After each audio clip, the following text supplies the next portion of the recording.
My name is Betty Niesten, and I was born in the Netherlands in the year 1912.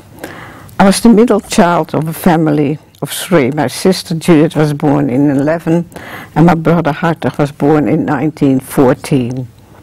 My father came from a large family of 7 brothers and 1 sister.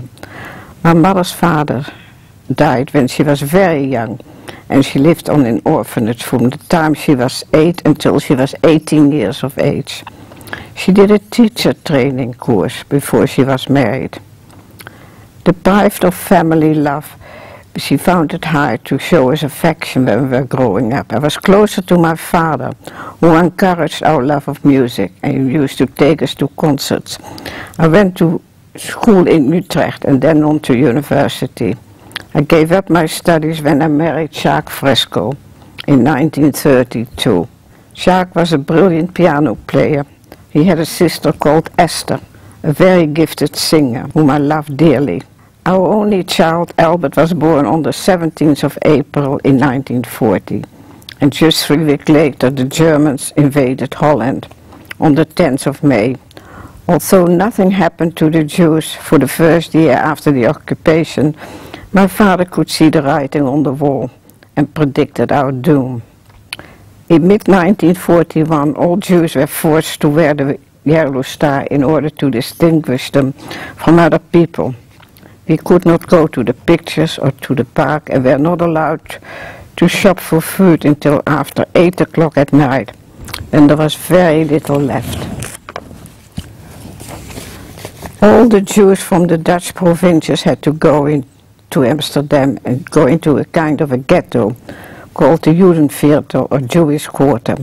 The Jewish quarter was fenced in, and we had guards there.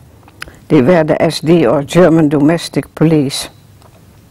If we left the Jewish quarter for any reason, we needed to show our identity cards, which was marked with a J for Jude or Jew. Our living conditions were very crowded, and we were put in one room with several families. This was very uncomfortable, but the situation didn't last for long. The Germans merely wanted us to be in one central place for the roundup to facilitate the execution of Hitler's final solution. The transport to the death camps began in earnest in July 1942, and by August Jewish people began to go into hiding. My husband Jacques was the first of the family to be caught. He had applied for false papers in order to go over the border, was betrayed and sent on a transport in July. I never saw or heard from of him again. The original old Jewish quarter in Amsterdam had houses which were connected together, and the way we escaped was by going across the joint rooftops. One night in August 1942, I went into hiding with Albert. We crept out under cover of darkness. For the first couple of nights we hid beside the railway lines and saw the trains passing, loaded with people for the extermination camps. They always went at night. A trusted friend from the Dutch underground took us into the woods. From August until December 1942, we were hidden in a number of so-called safe houses by the underground. We were always moved at night and stayed in cold and uncomfortable places, often in an attic or a cellar.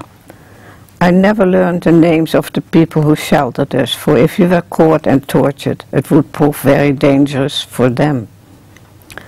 My mother and my sister Judith went into hiding in September. A servant who was looking after their household goods betrayed them, and they were sent to a concentration camp at Westerbork in the province of Drenthe, near the German border.